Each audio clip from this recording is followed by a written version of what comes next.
Plus de 242 000 candidats composent depuis ce matin pour décrocher le passeport d'entrée au collège. À suivre dans ce journal, le lancement du certificat d'études primaires dans nos départements a commencé par Ayou à Alada avec le ministre de tutelle. Et puis, un document de référence pour la mécanisation agricole au Bénin. Le document de stratégie, tous les acteurs impliqués dans la modernisation agricole fixent leurs repères d'action avec cette boussole opérationnelle. Demain, à l'affiche du football au Bénin, la confrontation amicale entre les Chipolopolos et les Écureuils. Face à la presse, les sélectionneurs font leur match avant le match.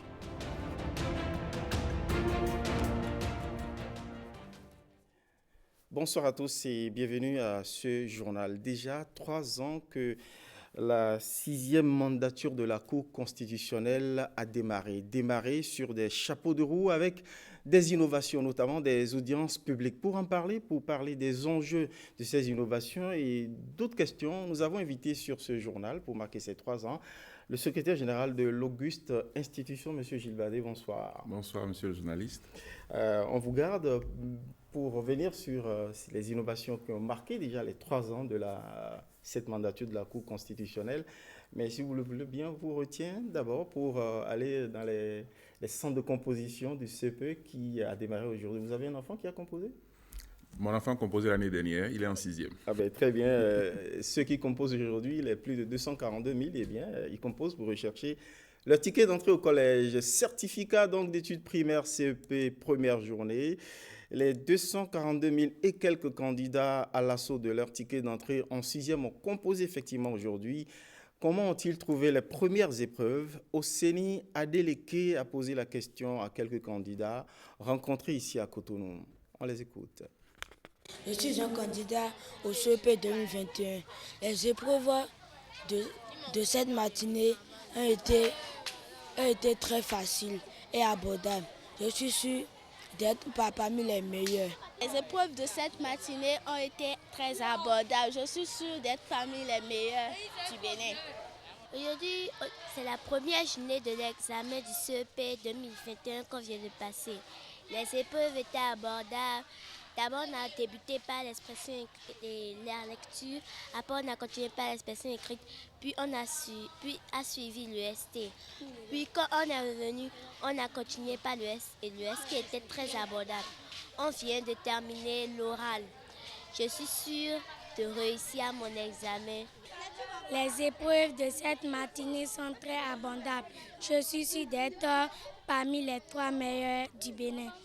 Je suis venue composer à l'examen du CEP. Je suis fière que les épreuves soient vraiment abordables. Je suis une candidate au CEP et j'ai trouvé les épreuves faciles à faire. Je suis sûre que je serai parmi les 3 premiers du Bénin. Je suis venue composer le CEP. Les épreuves là sont abordables, surtout EST là. Je vais fracasser ça quoi. Je vais avoir 19 ou 20 quoi, il n'y a pas. Comme ça fait du bien, c'est optimiste de ces candidats. C'est de bon augure pour tous les autres qui nous suivent. Au démarrage de l'examen de ce certificat d'études primaires 2021, c'est à Ayou, dans la commune d'Alada, que le ministre des Enseignements maternels et primaires, Saliman Karimou, est allé lancer officiellement les épreuves. Le préfet de l'Atlantique et le maire d'Alada étaient également à ce lancement officiel qui intervient dans un contexte de crise sanitaire Covid. Voyons les conditions du démarrage avec Brice Rungbo et Firmin Bassao. En procédant à un contrôle dans les 7 salles de composition au centre d'Ayou, le ministre Saliman Karimou veut s'assurer du respect des mesures de distanciation contre le coronavirus. Si nous sommes ici aujourd'hui, à l'Atlantique, c'est vrai, on devrait commencer par la Liborie cette année pour reprendre l'ordre alphabétique, mais nous avons constaté que, disons, dans l'arrondissement d'Ayou, dans la commune d'Alada, dans ce département de l'Atlantique, le taux de réussite au CEP des années passées mérite encore d'être amélioré. C'est dans ce sens-là que nous avons fait l'option d'être là pour pouvoir également galvaniser, soutenir et en même temps dire aux populations qu'il y a encore quelques efforts à faire.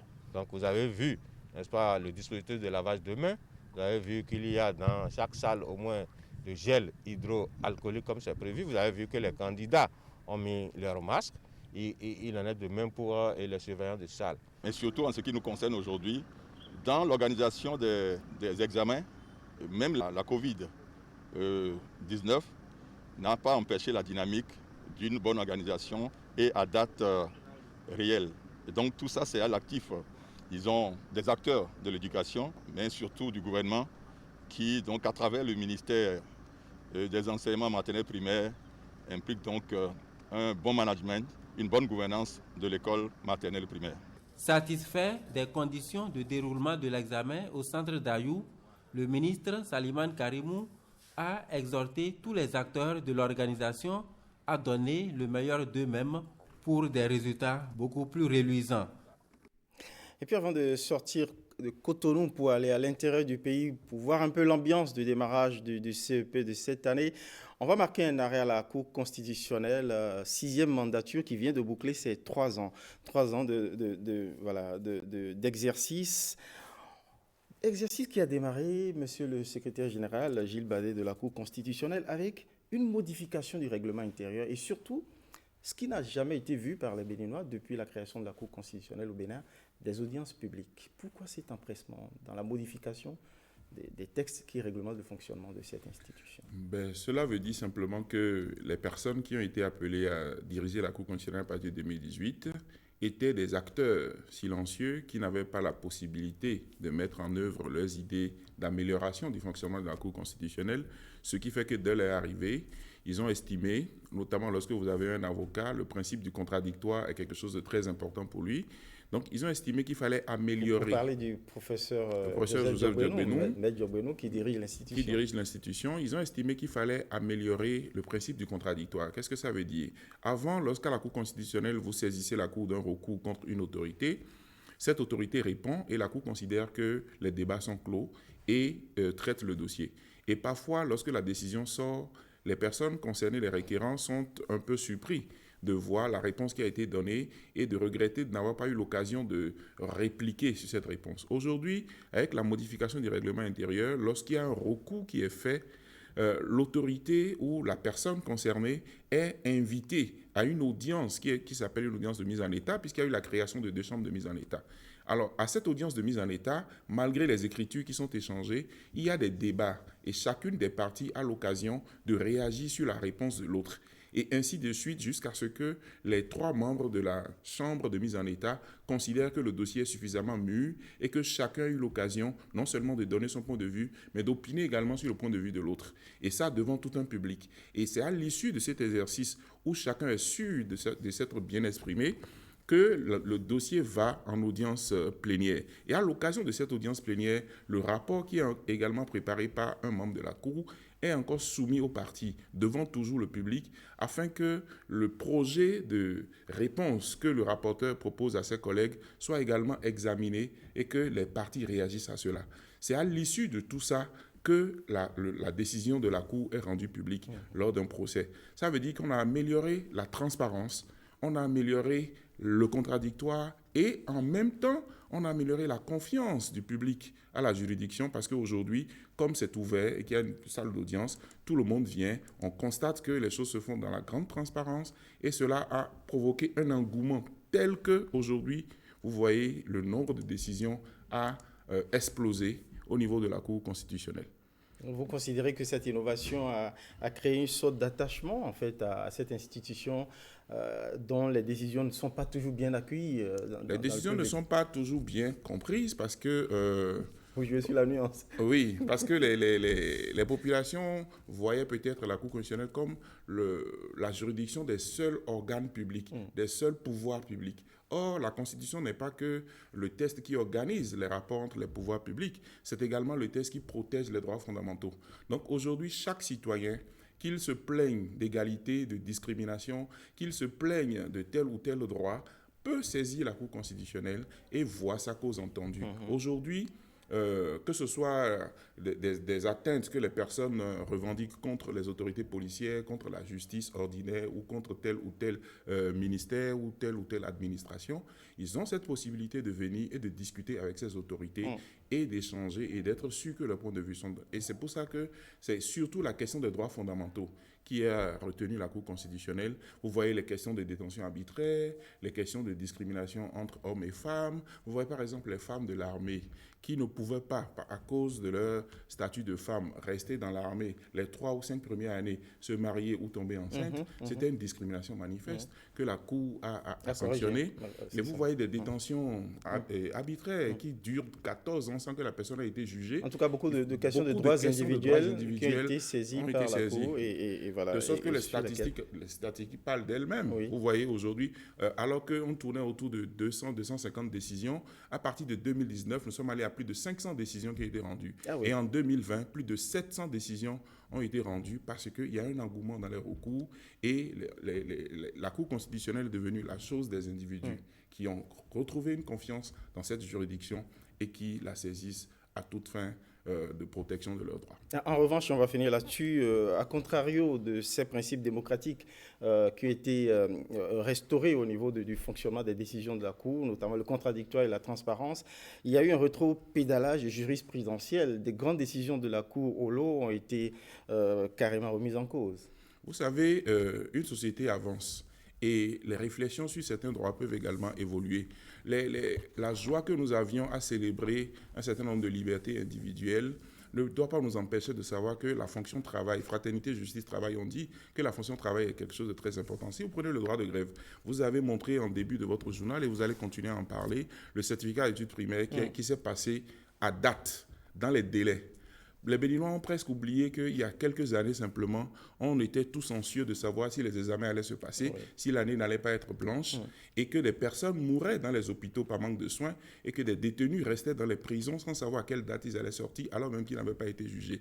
Aujourd'hui, la grève a été réaménagée parce qu'il faut vivre avec son temps et évoluer avec le temps. Donc ce droit de grève qui a été réaménagé, au nom et au standard des grandes démocraties, permet... un mot assez soft, hein. Vous édulcorez un peu cette manière de corseter ce droit-là. Disons sur les fonctions essentielles de l'État, sur la question de la vie humaine, notamment la santé, sur les questions essentielles du fonctionnement de l'État que sont la justice, l'armée, la police et les finances, il faut que l'État soit debout et il faut que l'homme soit debout pour que tout le reste puisse s'épanouir. Donc, en fait, c'est la primauté de l'intérêt général. C'est l'intérêt général, à part ces fonctions essentielles de l'État et la fonction essentielle qui est la vie humaine, qui ont été sevrées de grève parce qu'on ne peut pas arrêter la santé, on ne peut pas arrêter l'État, on ne peut pas arrêter la sécurité. C'est comme si on arrêtait la vie. C'est comme si on arrêtait la vie. Donc, en dehors de ces questions, le droit de grève est reconnu, réaménagé et peut être utilisé. Et on constate que même sans droit de grève, certains droits des fonctionnaires, par exemple, ont été améliorés. Cela veut dire que c'est peut-être une certaine une autre approche coller à l'évolution qu'il faut avoir sur ces questions. Très bien. Merci beaucoup. Je rappelle que Gilles Badé est le secrétaire général de la Cour constitutionnelle qui est venu nous parler des enjeux, des innovations qui ont été introduites, notamment le principe du contradictoire à travers les audiences publiques, pour apporter un peu de transparence et d'adhésion du peuple aux décisions rendues par la Cour constitutionnelle. Merci d'être passé. Je vous en prie. Ça va vite, hein, déjà 3 ans. Merci beaucoup. On va se rendre à présent à Parakou. Le maire Inoussa Tchabizime et les membres de son conseil ont visité quelques centres de composition du CEP pour s'assurer du bon déroulement de l'examen. Sur les traces, Ronald Robinson et Alexis Sassoba. 7h10 au complexe scolaire de Ouakotoro à Parakou. 537 candidats y composent pour l'examen du certificat d'études primaires. Peu avant 7h30, le maire Inoussa Tchabizime et sa délégation visitent le personnel d'encadrement pour les encourager à jouer au mieux leur partition. Ils sillonnent ensuite quelques salles de composition pour prendre le pouls des candidats avant de leur distiller quelques paroles motivantes. Il n'y a pas de peur ce matin. Faites comme si vous étiez en classe, en train de travailler. Prenez le temps de lire l'épreuve du début jusqu'à la fin. Et après, vous allez voir qu'est-ce que je connais. Qu'est-ce que je connais mieux? Par où je peux commencer? Et vous le faites très bien, posément. Papa compte sur vous, maman compte sur vous. Parce qu'ils savent correctement que vous allez leur amener le CPE. Et moi-même, là, Je compte sur vous. Je sais que vous allez réussir. D'accord? Et il y a un gros cadeau qui vous attend quand vous allez réussir. Bonne chance à vous. À 8h30, les candidats ont enfin accès aux premières épreuves de composition. À partir de 6h, les surveillants étaient dans le centre. Les candidats aussi, à partir de 7h, étaient déjà dans les salles de composition. Les dispositifs de lavage de mains étaient déjà installés. Donc la sécurité est garantie dans le centre. Est-ce que l'examen aura lieu avec le phénomène des grèves? Est-ce que les gens ont fini le programme et tout? Cette fois-ci, ces questions ne sont plus à l'ordre du jour. Parce que l'année a été paisible, les cours se sont bien déroulés et nous sommes à l'étape de l'évaluation des connaissances. En notre temps, avoir cet âge-là, c'est l'âge d'être peut-être au CI ou au CP. Aujourd'hui, ils sont au CM2 et ils s'accommodent, ils s'adaptent. Vraiment, c'est surprenant. Et nous constatons que les choses évoluent réellement. 5 personnes handicapées visuelles planchent au centre de promotion sociale des aveugles de Parakou. La délégation est allée témoigner tout son soutien aux acteurs de l'établissement. Tout se passe également sans anicroche. À l'école urbaine centre de Parakou, on pu constater les autorités locales. Elles espèrent même de belles performances pour ces examens. J'ai souhaité que la commune de Parakou s'illustre positivement et qu'elle soit parmi les premières communes du Bénin pour l'édition 2021 du CEPE. Dans la cité des Kobourou, au total, 8897 candidats inscrits, dont plus de 4400 filles, se frottent aux épreuves du CEP session de juin 2021. Du Borgou, cap sur Candy, c'est dans le département voisin Alibori. L'examen du certificat d'études primaires y a accueilli 11 639 candidats dans 33 centres. Reportage Marshall Betoro, Judicaël Aena. Ce son de cloche annonce le lancement officiel des épreuves de l'examen du certificat d'études primaires CEP section de juin 2021 dans le département de l'Alibori. Au total, 6067 filles et 5572 garçons vont composer les 2 phases, à savoir l'écrit et l'oral. Ces candidats inscrits vont composer dans 33 centres. Je voudrais encourager les enfants. Je voudrais leur dire de ne pas avoir peur, de ne pas paniquer. Et nous sommes en train de prier, nous allons continuer par prier. Et je voudrais aussi remercier les enseignants. J'invite les candidats à composer sereinement et de se dire que ce qu'on va leur proposer comme épreuve, c'est à leur hauteur, c'est ce qu'on leur avait appris. Nous avons pris toutes les dispositions pour que tout se passe très bien sur toute l'étendue du territoire national. D'ailleurs, c'est ce qui vaut ma présence au niveau de l'Alibori. Cette première journée de composition est réservée aux épreuves de la lecture et d'expression écrite. Je me suis préparée pour l'examen en apprenant mes leçons et en reprenant les exercices qu'on a eu à faire à l'école. J'attends mes résultats et la réussite. Les épreuves vont durer 4 jours. Les dispositions sécuritaires sont prises pour éviter d'éventuels troubles dans les centres de composition. Nous allons nous déplacer vers le nord-est du Bénin. Nous sommes cette fois-ci dans la Donga. L'examen a été officiellement lancé à Djougou. C'est en présence de Aniat Bello et de Bernard Djorbet. Pile 8h30, l'autorité préfectorale du Koufo, devant les candidats de la salle 7, lance la première épreuve du certificat d'études primaires, session de juin 2021. Mais avant, la délégation se charge de mettre en confiance les jeunes candidats. Il ne faut pas avoir peur. Je l'ai répété plusieurs fois déjà. Comme vous venez de lever tous le doigt pour être premier, nous souhaitons que tout le monde soit premier. Amen. Chers enfants, n'ayez pas peur. Travaillez naturellement. C'est l'épreuve de lecture ou encore compréhension de l'écrit qui a ouvert le bal. Le département du Koufo connaît une hausse de plus de 3000 candidats par rapport à la session écoulée. Des statistiques qui rassurent. C'est une joie réelle qu'on vit lorsqu'on voit les enfants évoluer, savoir que ceux-là se préparent pour venir vous remplacer et surtout mieux faire que vous. C'est très important.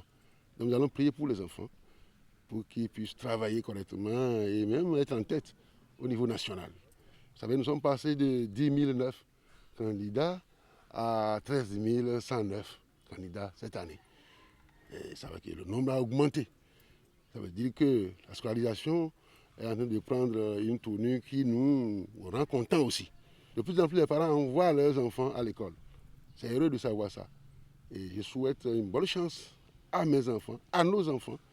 Les épreuves sportives, à savoir l'endurance et le lancer de balles, viendront boucler cette session de juin 2021. Examen du certificat d'études primaires dans le Koufo. Là, 13 109 candidats y prennent part, suivant le reportage de Abdoulofou, Idrissou et d'Aziz Alagoué.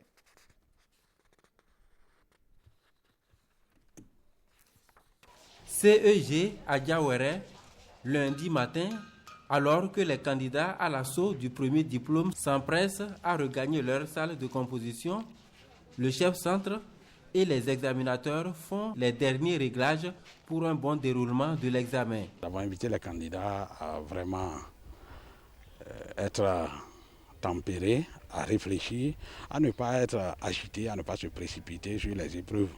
Donc à bien réfléchir et que chacun se concentre sur sa copie et évite de regarder sur la copie de son voisin. Le centre est déplacé aussi chez Adjawere.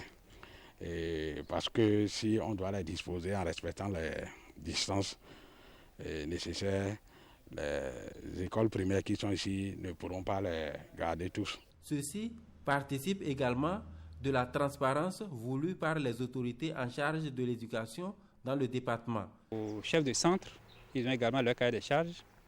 Nous les avons déjà rencontrés vendredi dernier. Nous leur avons dit ce que nous pensons et ce qu'ils doivent faire. Donc ils sont assez outillés. Vous allez remarquer que dans chaque centre, nous avons mis des sentinelles pour éviter qu'il y ait contact entre les surveillants et les apprenants.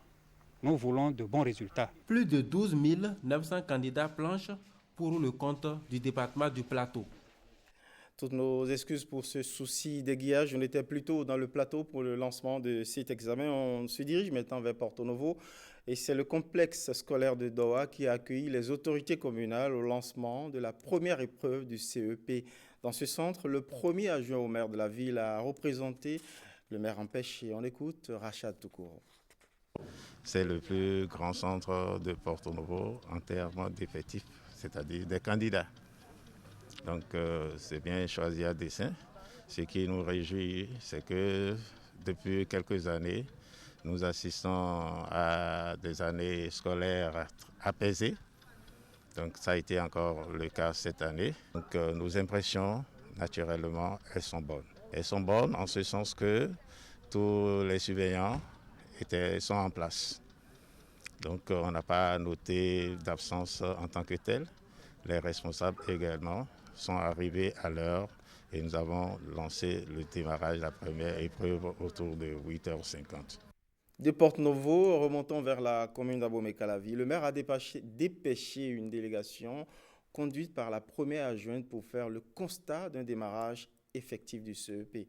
Rebecca Kendiahoundé nous décrit ici l'ambiance au sein du centre choisi par la délégation communale. Difficile de cerner l'état d'âme qui se cache derrière ce masque. Mais une chose est certaine, il est prêt et n'attend que la première épreuve. Pendant ce temps, au secrétariat, l'heure est plutôt aux dernières consignes.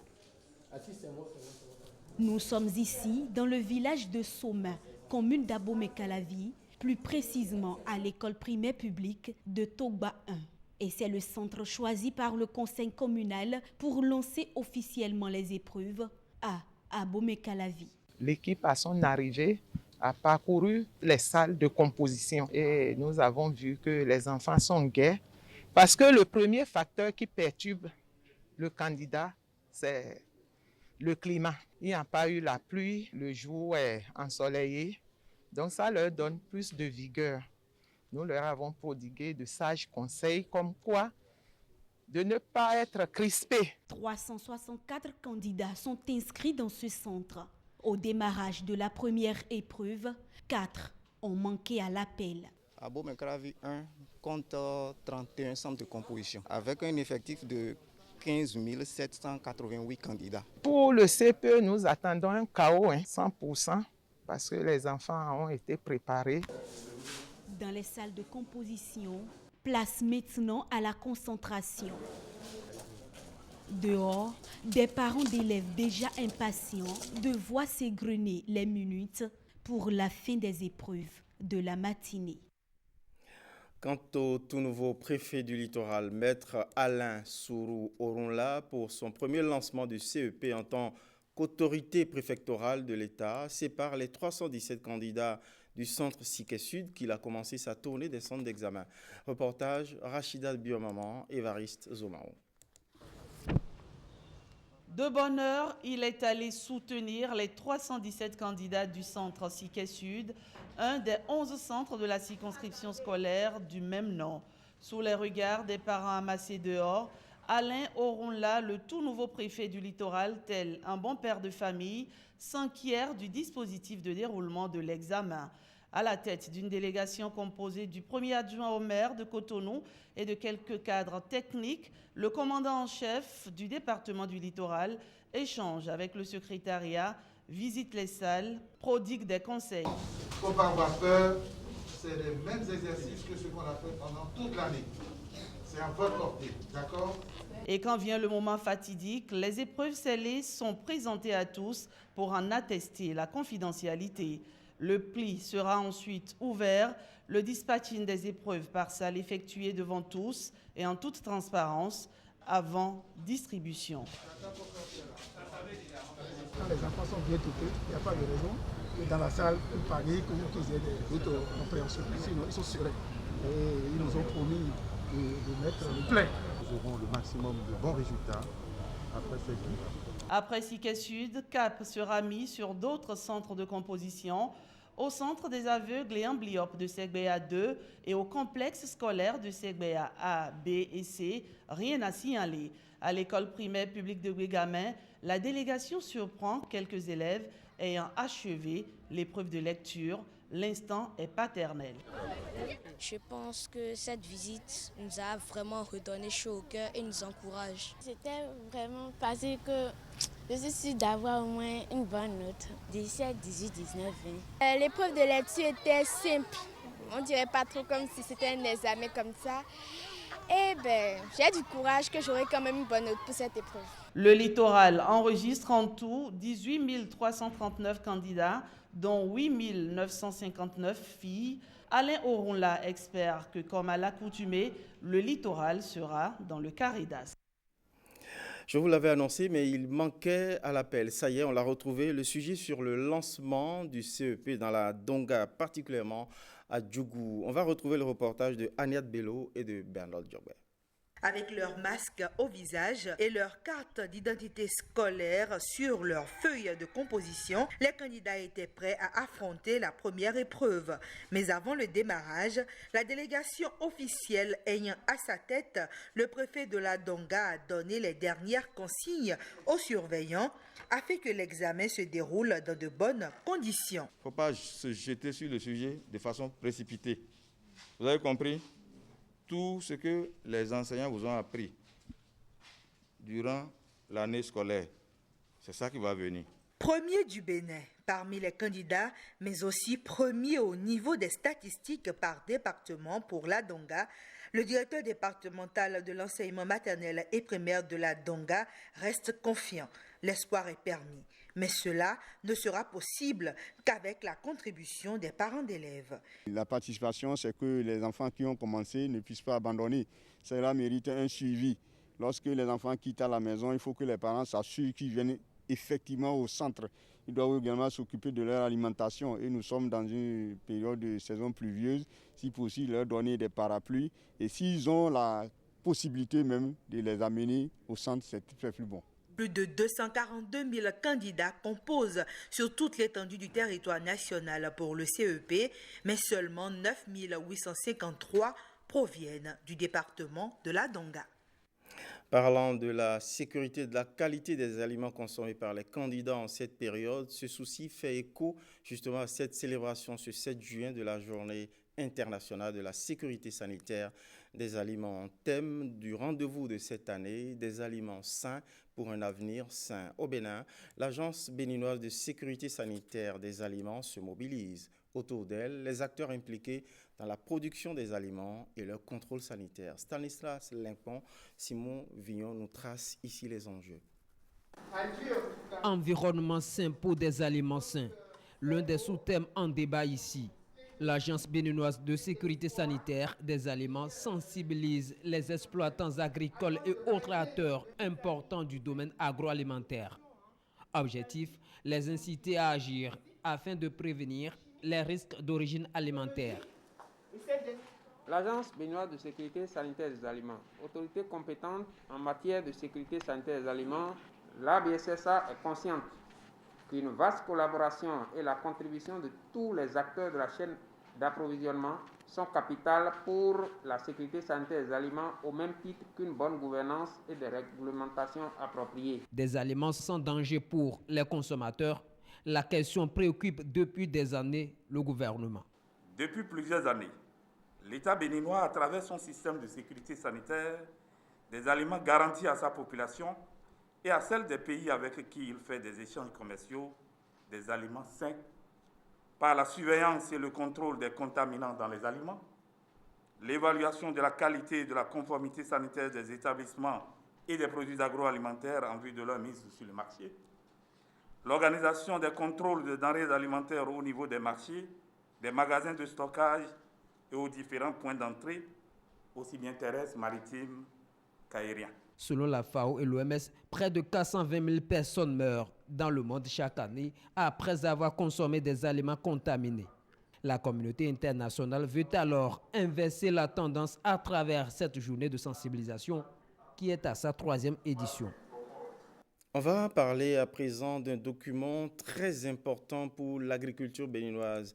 Il s'agit du document de stratégie nationale de mécanisation agricole, un document de référence pour la modernisation de l'agriculture au Bénin. Tous les acteurs impliqués y trouvent et fixent leurs repères d'action. Des cadres de l'Organisation des Nations Unies pour l'alimentation et l'agriculture au Bénin, FAO, bras techniques et financiers d'ailleurs, au cadre du ministère de l'Agriculture, de concert avec la Société nationale pour la mécanisation agricole Sonama. On va suivre le reportage de Adoulofou Idrissou et d'Aziz Alagbe pour prendre la mesure de cette boussole opérationnelle.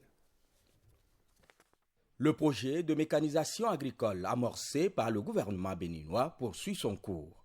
Pour sa concrétisation, les acteurs impliqués se mettent au même niveau d'information sur le contenu du document boussole de la stratégie nationale de mécanisation. La dissémination de ce document, fruit d'un long processus participatif et inclusif sous la facilitation d'un groupe de consultants national et international, convié par la FAO, sera le moment pour vous, acteurs du secteur agricole, de vous approprier de son contenu. À travers cette campagne de dissémination, les acteurs que vous êtes devront prendre connaissance des réformes et innovations envisagées pour faire de la mécanisation un des leviers essentiels à la promotion des filières agricoles. À l'issue de cette séance de partage et d'échange, vous deviendrez les porte-flambeaux de la stratégie nationale de mécanisation agricole pour sa diffusion dans le monde agricole. Dans la mise en œuvre, plusieurs actions sur le terrain sont déjà avancées. L'installation de l'ANAMA, qui devient Sonama aujourd'hui pour s'adapter au mieux aux besoins des exigences de ce programme. Il y a un programme d'acquisition 2020 qui est en cours de livraison. Les containers sont sur l'eau en ce moment pour arriver. Et il y a une avancée importante également au niveau du financement avec le FNDA qui, au travers de ce qu'on propose, pense également à élargir le champ du financement. Pour boucler ce circuit, en fait, il manquait une chose, c'était la validation de la stratégie de mécanisation que le MAEP a élaborée. Le gouvernement, par le projet de mécanisation agricole, vise également l'amélioration des conditions de vie et de travail des producteurs en particulier et celle des familles des acteurs des filières agricoles de façon générale. Et puis, modernisation de l'agriculture, toujours dans ce journal, on en parle à travers les technologies et innovations agricoles pour l'accroissement de la résilience des systèmes de production et des exploitations familiales en Afrique de l'Ouest et du Centre. Tout un programme à mettre en œuvre au Bénin, mais également dans d'autres pays de l'Afrique de l'Ouest. Marcel Arossi et Petroni Lokosu nous situent ici sur toute la portée de ce programme. En 2 jours, ils ont eu pour mission d'identifier les besoins en technologie et innovation des acteurs à la base, en l'occurrence les organisations de jeunes et de femmes. Et ils proposent en même temps, pour la mise en œuvre du programme TASPRO, des actions concrètes à mener dans chaque zone d'intervention, tenant compte des filières agricoles qui font aujourd'hui la priorité au Bénin. Les femmes et les jeunes étant les groupes les plus vulnérables des exploitations familiales, une attention particulière leur sera donc accordée dans le cadre de ce projet. Je remercie sincèrement les autorités du Bénin pour la facilitation et l'accompagnement qu'elles apportent à la tenue de cet atelier. Il sera mis à l'échelle à travers le programme en question les technologies et innovations générées ces 10 dernières années par la recherche. L'amélioration des systèmes alimentaires et des productions agricoles reste ici aussi les défis majeurs. Je prends l'engagement non seulement de contribuer à la réussite du programme TASPRO, mais également de redoubler d'efforts pour générer davantage d'innovation et d'information aux fins de viabilisation des exploitations agricoles et d'essor du monde rural. Au Bénin, la mise en œuvre de ce programme a de fortes chances de réussir. Le programme TASPRO s'insère parfaitement dans les axes stratégiques du volet agriculture du programme d'action du second mandat du président de la République. Le ministère de l'Agriculture, de l'Élevage et de la Pêche assurera un suivi rapproché de la mise en œuvre du programme. En dehors du Bénin, 4 autres pays sont directement concernés par ce programme financé par la coopération suisse: le Mali, le Niger, le Tchad et le Burkina Faso. On va parler à présent d'un changement de nom de baptême, mais pas privé, mais plutôt corporate. Il s'agit de la société Engie Phoenix Bénin qui a changé de dénomination depuis peu. Désormais, vous aurez plutôt affaire à Engie Energy Access Bénin. Et cette société commercialise la marque Maisol. Changement de nom, mais la boîte ne change pas ses tarifs habituels. Face à la presse vendredi, le directeur général de la société au Bénin donne plus d'éclairage. Suivant. Aucun changement est à attendre sur nos prix. Les produits actuels restent, les prix de ces produits restent. Payer éventuellement ces kits à crédit sur 1 ou 2 ans, sachant qu'on peut également les acheter à comptant. Mais par contre, il y a des nouveautés intéressantes. Il y a 2 principales nouveautés. Une nouveauté forte, c'est qu'à partir de la fin de l'année et du début de l'année prochaine, de nouveaux produits vont arriver, des produits plus puissants qui vont permettre d'adresser de nouveaux besoins, de nouvelles cibles de clientèle jusqu'aux petites entreprises, aux petits artisans. Alors ces nouveaux produits, pour ces nouveaux besoins, c'est quoi ? Mais en tout premier, on devrait avoir le réfrigérateur, et puis on aura également des télévisions de grande capacité, 42 pouces, 43 pouces et 52 pouces, alors qu'aujourd'hui, on ne peut que commercialiser du 24 et du 32 pouces. À Engie Energy Access Bénin, on est très fiers de placer le client au cœur de nos processus de production interne. Chaque collaborateur, chaque département travaille d'arrache-pied pour offrir aux clients une expérience exceptionnelle. Il y a 3 principaux canaux que l'on peut utiliser pour bénéficier d'un service après-vente excellent, mais également pour devenir client. Le premier canal, c'est notre centre d'appel qui est ouvert 7 jours sur 7, de 8h à 21h et 365 jours sur 365. Vous êtes accueilli par un conseiller service client. Le deuxième canal que vous pouvez contacter, ce sont des boutiques. Nous sommes présents sur l'ensemble du territoire béninois, 40 points service, du nord au sud, de l'est à l'ouest. Et puis le troisième canal, ce sont nos conseillers confort solaire, donc les prestataires qui travaillent pour notre compte. Vous pouvez également les solliciter. Je voulais remercier nos presque 130 000 clients maintenant depuis l'ouverture de Ex-Phoenix au Bénin il y a 2 ans et demi.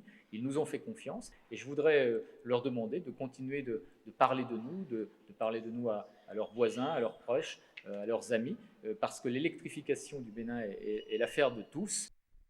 d'un sujet sur l'énergie, passons au foot pour parler de ce match amical, mais énergique sans doute demain, qui va affronter les écureuils du Bénin au Chipolopolo de la Zambie demain, donc dans le cadre des matchs amicaux de la journée FIFA. Et en prélude à cette rencontre, les sélectionneurs des deux équipes font leur match avant le match. Et c'est devant les médias, sur le banc de presse, Robert Copin-Edor et Benjamin Denarion. Est-ce que vous sentez quand même une concentration au niveau des joueurs? Au jeu de questions-réponses, Michel Dussuyer et son homologue de la Zambie s'y prêtent. Face à la presse, les deux sélectionneurs exposent l'enjeu de cette rencontre. J'avais souhaité ardemment qu'on puisse faire un match amical avant d'affronter la Sierra Leone. Ça nous permet aussi, dans ces temps un petit peu incertains, et on va en reparler sûrement plus tard par rapport à la tenue de ce match contre la Sierra Leone, ça nous permet et ça permet aux joueurs aussi, à tout le monde, d'avoir un objectif clair. C'est le match de demain contre la Zambie. Si on est prêt pour ce match contre la Zambie, on sera prêt pour le match contre la Sierra Leone. We are here to play that match. Nous affrontons le Bénin demain dans le même état d'esprit. Donc nous venons pour renforcer ce qui a été acquis déjà du côté du Sénégal. Je rappelle que nous sommes en train de bâtir une équipe pour les prochaines éliminatoires donc, du mondial. Team to reach the World Cup.